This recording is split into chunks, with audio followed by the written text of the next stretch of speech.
Ուկրաինային զենքի մատակարարման հարցում Սպիտակ տան եւ Եվրամիության առաջատար պետության Գերմանիայի դիրքորոշումները համընկնում են։ Դա պարզ դարձավ երեկ երեկոյան Վաշինգտոնում Միացյալ Նահանգների Սենատում կայացած լսումների ժամանակ։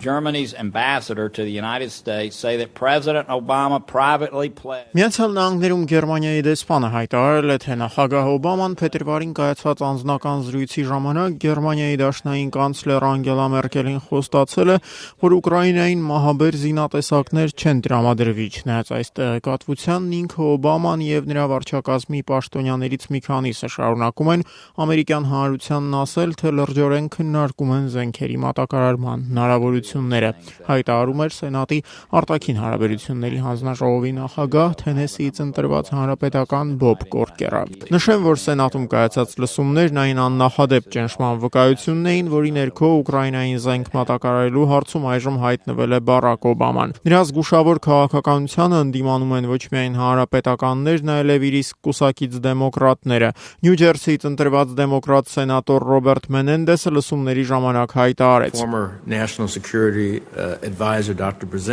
Ազգային անվտանգության գծով նախագահի նախկին խորհրդական դոկտոր Բժեզինսկին եւ նախկին պետքարտուղար Մադլեն Օլբրայթը Սենատում կայացած լսումների ժամանակ հայտարարել են, թե կողմ են Ուկրաինային պաշտպանական զինատեսակների տրամադրմանը։ Պաշտպանության նախարար Էշթոն Քարթերը այս պաշտոնում հաստատվելու ընթացքում սենատորներին փոխանցեց, որ եւս հակված է Ուկրաինային զենք տրամադրել։ Եվրոպայում ամերիկյան զորքերի հրամանատար Բեն Հոջեսը հայտարարել է, թե Ուկրաինային զենքի տրամադրումը բավարար լծակներ կստեղծի հարցի հետագա դիվանագիտական լուծման համար։ ԱՄՆ Միացյալ Շտաբերի հրամանատար Ծովակալ Դեմսին նույնն է առաջարկել։ Այս ամենից հետո ես միայն մի հարց ունեմ. արդյոք այս բոլոր մարդիկ եւ դրան էլ գումարած Սենատի ողջ կազմը ի վիճակի են սխալվել, ռետորական հարցեր հնչեցնում Մենենդեսը։